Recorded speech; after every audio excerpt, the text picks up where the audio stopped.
Hello and welcome back to yet another video. This is your program friend Piyush and I hope you all are good and fine. आप सभी लोग बहुत ही अच्छे होंगे। और आज हम एक बार फिर से मैं आपके लिए लेके आऊँ एक कॉलेज रिव्यू। और ये कॉलेज आपने थंबनेल में देख ही लिया होगा। हम आज जिस कॉलेज की बात कर रहे हैं उसका नाम है गलगोटिया यूनिवर्सिटी। आप सभी को पता होगा अभी कल परसों में ही NIRF जो नेशनल में जो रैंकिंग देती है, यानी अपने इंडिया में जो एक ऐसी इंस्टीट्यूट या फिर ऐसी संस्था है जो कि रैंकिंग प्रदान करती है टू द कॉलेजेस, तो उन्होंने यूनिवर्सिटी की एक कॉलेज की मतलब जितने भी कॉलेजेस हैं ना उनकी सबकी रेटिंग्स हमें प्रोवाइड करी हैं।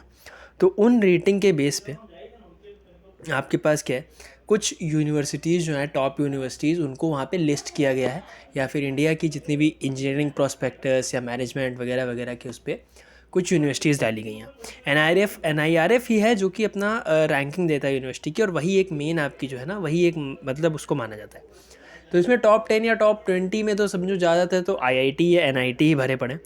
बट इसके बाद जितनी भी प्राइवेट इंस्टीट्यूट्स की बारी आती है तो उनमें हम कुछ ऐसी यूनिवर्सिटीज़ को देखते हैं जिसको भी हमने मतलब मान के चलते हैं कि हाँ वही एक ऐसी यूनिवर्सिटीज़ हैं जो कि हमारे साथ में इसमें रेटिंग में अच्छी आती हैं।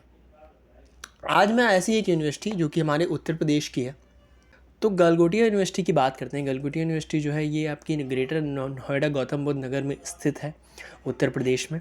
और इसको जो NIRF की तरफ से जो रेटिंग मिली है या फिर जो रैंकिंग मिली है वो आपको पूरे इंडिया में 147th रैंकिंग है इसकी। ठीक है, इंजीनियरिंग कॉलेज के बेस पे 147th इसकी रैंकिंग है गलगोटिया यूनिवर्सिटी की। तो अगर आप चाहते हो कि आप इसमें एडमिशन लेना चाहते हो तो क्या एडमिशन क्राइटेरिया है, क्या इसमें अंदर कैसे एग्ज़ाम्स होते हैं, या फिर कैसे आप एडमिशन ले सकते हो, स्कॉलरशिप मिलेगी कि नहीं मिलेगी, आपको अंदर कोर्सेज कौन कौन से मिल रहे हैं, फ़ीस क्या है, हॉस्टल कैसा है, खाना कैसा है, वो सब आपको इसमें जानना को मिलेगा। तो एंड तक वीडियो देखना, ठीक है। तो अब हम फटाक से देखते हैं कि व्हाट इज़ गलगोटिया यूनिवर्सिटी और क्या है इसके बारे में। ओके, सो हम बात कर रहे हैं गलगोटिया यूनिवर्सिटी की। तो आप यहाँ पे देख सकते हो कि हमारे पास गलगोटिया यूनिवर्सिटी ऑनेस्ट रिव्यू है, ये नोएडा कैंपस में स्थित है। इसका जो मेन जो कैंपस का जो आप बोल सकते हो कि दिस इज़ द एड्रेस जो कि आपको यहाँ पे मिलेगा। अब इस एड्रेस पे अगर आप जाओगे और आपको गलगोटिया यूनिवर्सिटी मिलेगी, तो इसको जो NIRF की तरफ से जो आपको रेटिंग मिली है, द NIRF की तरफ से जो इसको रेटिंग या रैंकिंग मिली है वो आपको 147th यूनिवर्सिटी है इंडिया में इंजीनियरिंग के लिए, जो कि सबसे अच्छी मानी जाती है, मतलब टॉप 200 में इसका नाम आ जाएगा। इसके ऊपर आपकी CU है जिसको आपको 50वीं रैंकिंग मिली है, और भी बहुत सारी ऐसी यूनिवर्सिटीज़ हैं। अब अगर हम इसके सीधे सीधे बात करें, हम इसके एडमिशन की अगर मैं बात करूँ, तो आप अगर इसके एडमिशन क्राइटेरिया पे लेकर के आओगे तो एडमिशन के लिए इन्होंने क्या बोला, इनके कुछ क्राइटेरिया हैं जो कि बहुत ही बेसिक क्राइटेरिया हैं। आपको सिर्फ क्या चाहिए, आपके 12th में फिज़िक्स केमिस्ट्री मैथ होना चाहिए। If you are planning for BTech with computer science and engineering, तो आपके 12th में PCM में आपके ओनली आपको 50% मार्क्स चाहिए। You only need the 50% marks, और ओवरऑल जो आपका पूरा का पूरा जो परसेंटेज होना चाहिए दैट शुड बी 60%। तो अगर आपके इतने परसेंटेज मार्क्स हैं तो you are eligible to enter into this. Admission के लिए एग्ज़ाम क्या क्या होता है, तो इसमें कोई भी किसी भी तरीके का कोई भी एग्ज़ाम नहीं है, बस आप डायरेक्ट एडमिशन पे जाओगे और आपको डायरेक्ट एडमिशन करना है। इनकी कुछ वो निकलती है, लिस्ट निकलती है, कुछ प्रायोरिटीज़ दी जाती हैं। अगर आपने JEE दे रखा है और आपकी JEE में अच्छी रैंकिंग है तो उनको ज़्यादा प्रायोरिटी मिलेगी एज़ कम्पेरिजन टू जिन्होंने JEE नहीं दिया है। आपके मार्क्स जितने बराबर हो, प्रायोरिटीज़ आपको JEE या NEET वालों को ज़्यादा मिलेगी।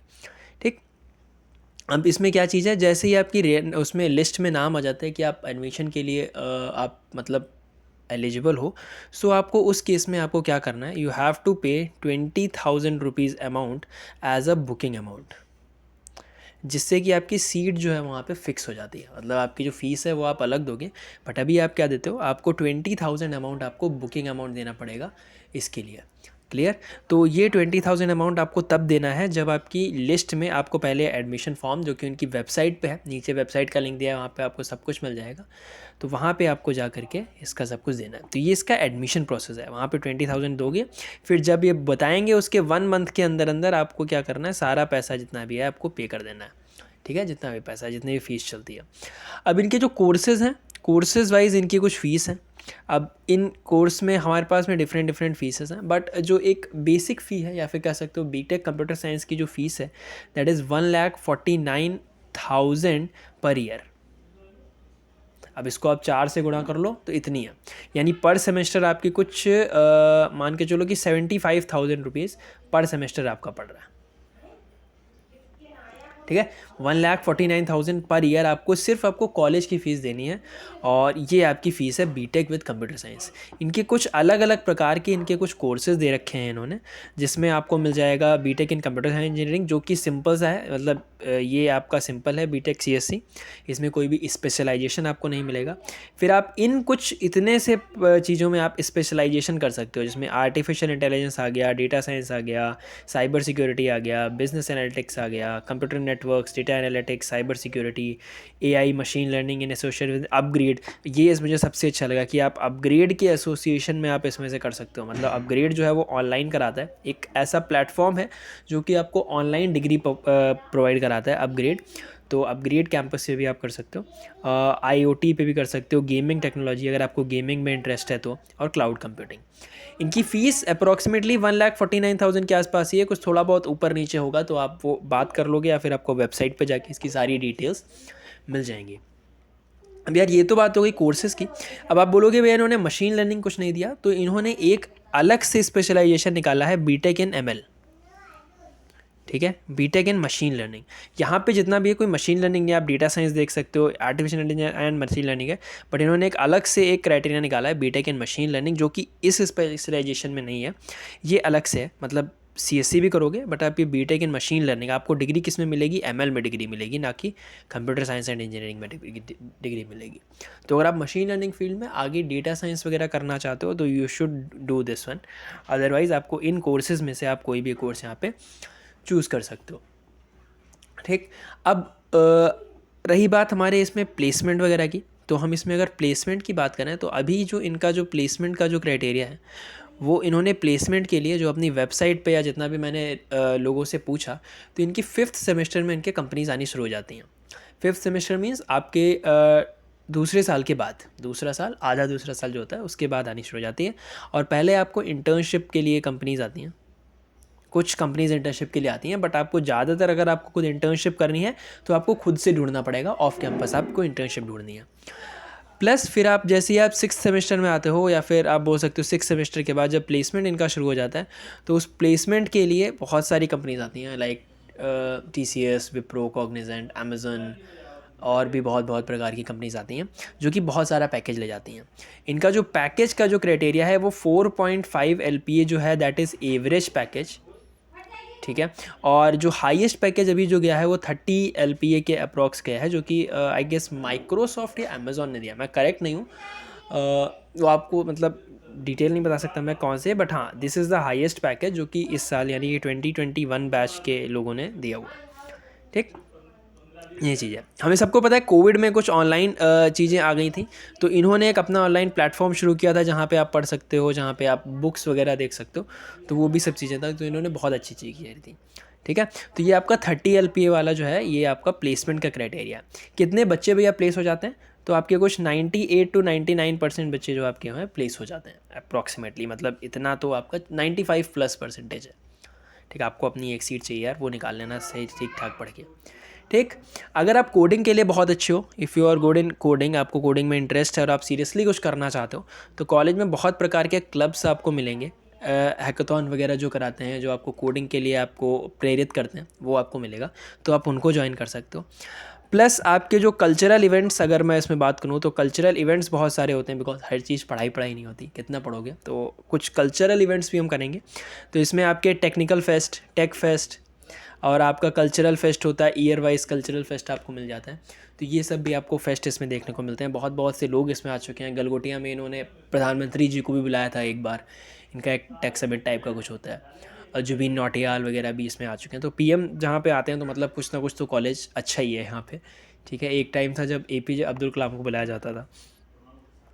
क्लियर, सो ये इतना सब कुछ है। कल्चरल इवेंट बहुत बढ़िया है। कॉलेज का infrastructure is a good campus, मतलब हरा भरा सा है, ग्रेटर नोएडा में है, तो आपको नोएडा आसपास घूमने को मिल जाएगा। अब अगर आप वहाँ नोएडा में हो तो नोएडा और दिल्ली वाले आसपास हैं, तो छुट्टियों में वहाँ उधर जा सकते हो दिल्ली घूमने के लिए, ठीक है। तो अब भैया ये सब तो बात कर ली आपने, अगर हम इतना सब कुछ कर लेंगे हम रुकेंगे कहाँ? तो जनाब रुकने के लिए इन्होंने कुछ हॉस्टल दे रखे हैं।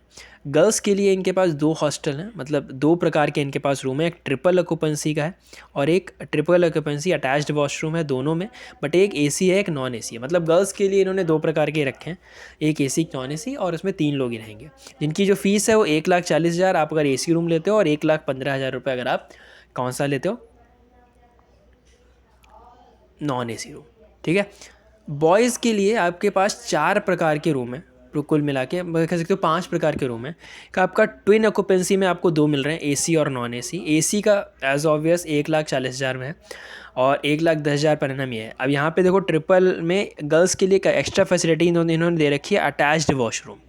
तो सभी गर्ल्स हॉस्टल में अटैच्ड वॉशरूम है, इसीलिए थोड़ा सा फीस जो है वो ज़्यादा है, ठीक। ट्विन में ये आपको मिल जाएगा सिंगल ऑक्यूपेंसी, इसका स्क्रीनशॉट ले लो, देख लो अपने आप क्या क्या चीज़ें हैं। सिंगल ऑक्यूपेंसी भी है नॉन एसी रूम के लिए 1,15,000, तो अगर आप सिंगल में जाते हो तो जो मेस चार्जेस हैं वो इंक्लूडेड है हॉस्टल फ़ी में, तो आपको वो नहीं देना है। और ये एज़ कम्पेरिजन टू जैसा लिखा है इन्होंने कि हर साल यहाँ पे रिवाइज़ होता रहता है, ठीक है। तो इतना तो हमें सबको पता ही है। खाने की क्वालिटी जितना मैंने रिव्यू किया है उस हिसाब से खाने की क्वालिटी अगर मैं बात करूँ तो जितने भी इंजीनियरिंग कॉलेज हैं सब में मैं 3 आउट ऑफ 10 ही देता हूँ। मुझे कहीं पे भी, हाँ एक्सेप्ट IITs में थोड़ा सा खाना अच्छा होता है तो उसको 6 आउट ऑफ 10 दे सकता है, बट हाँ और सब में 3 आउट ऑफ 10 ही मिलेगा, ठीक है। तो अगर हम बात करें इसके लिए कि और क्या क्या चीज़ें हैं, तो इसमें स्कॉलरशिप का भी इन्होंने एक फंडा दे रखा है, स्कॉलरशिप। तो स्कॉलरशिप के लिए आप क्या करोगे, आपको कुछ चीज़ें देखनी है। अगर आप अपने बोर्ड के टॉपर हो, अगर आप बोर्ड स्टेट टॉपर हो, ठीक है, अगर आप बोर्ड स्टेट टॉपर आ जाते हो तो आपको फुल 100% स्कॉलरशिप मिलेगी ट्यूशन फ़ी में। ये ध्यान के चलना, ये सब ट्यूशन फ़ी के बाद है, ठीक। नेक्स्ट चीज़ ये है कि इन केस अगर आप सपोज़ करो कि आपने बहुत अच्छा कुछ कर लिया, आपने जेई में अच्छी रैंक लेके आए हो, तब आपको स्कॉलरशिप मिलेगी। हर ईयर के एंड पे, मतलब आप जैसे फर्स्ट ईयर आपका ख़त्म हुआ, फर्स्ट ईयर के बाद आपकी SGPA देखा जाएगा, मतलब आपको कितना ग्रेड पॉइंट मिल रखा है। अगर आपने उसमें आपने बेटर परफॉर्म किया है तो आपको हर ईयर आपको अप टू 30% स्कॉलरशिप आपको मिलेगी ट्यूशन फ़ी में। और अगर सपोज़ करो आपने बोर्ड स्टेट टॉपर की आपने स्कॉलरशिप ले ली, तो अगर आप उसको कंटिन्यू रखना चाहते हो तो आपको हर एक सेमेस्टर में आपको 8 CGPA लेके आना पड़ेगा। क्लियर? इतनी चीज़ समझ गए, ये चीज़ें आपको देखनी है बस, इसके अलावा तो ज़्यादातर कुछ और है नहीं। कैंपस बहुत अच्छा है, फैकल्टीज़ जो हैं वो आपकी बहुत अच्छी हैं, मतलब PhD वाइज हैं, MSc किया हुआ है किसी ने, मुझे पता चला कुछ IITs NIT की भी हैं, मुझे पता तो है नहीं, लेकिन हाँ मुझे IIT NIT की भी फैकल्टी, मुझे वहाँ पे कुछ 1-2 लोगों ने बताया कि वहाँ पे 1-2 लोग हैं जो कि IIT NIT से भी हैं, PhD वाले हैं, MSc कर रखा है तो ज़्यादातर ने, ठीक है। तो ये हमारे यहाँ पे फैकल्टीज़ हैं। रिसर्च एंड डेवलपमेंट में बहुत अच्छा काम कर रहे हैं, इन्होंने अपना इनोवेशन सेल बना रखा है वहाँ पे अंदर, तो ये भी है, ठीक है। So that's all up to this Galgotia. और अगर कोई है यहाँ पे जो ऑनेस्ट रिव्यू देना चाहते हो तो नीचे कमेंट में आप अपना दे सकते हो। बाकी मैंने वेबसाइट का लिंक जो है जहाँ से आप एडमिशन वगैरह देख सकते हो, आप नीचे देखोगे। और हाँ एक चीज़ और, जब तक 12th का रिज़ल्ट नहीं आ जाता तब तक कि ये अपनी फ़ाइनल कट ऑफ नहीं निकाल सकते, जो कि UGC ने एक लिस्ट वो मतलब नोटिस भेज ही रखा है, जो कि मैंने वीडियो बना रखा था पहला, वो आप आई बटन पे जाके क्लिक करके देख सकते हो, ठीक है। सो यही था बस इतना गलगोटिया के लिए। अब आपको जाना है नहीं जाना वो आप इससे डिसाइड करो, okay. So that's it from this video. जो भी कॉलेज चूज़ करना बढ़िया तरीके से चूज़ करना, and best of luck for your results also. Bye bye, take care.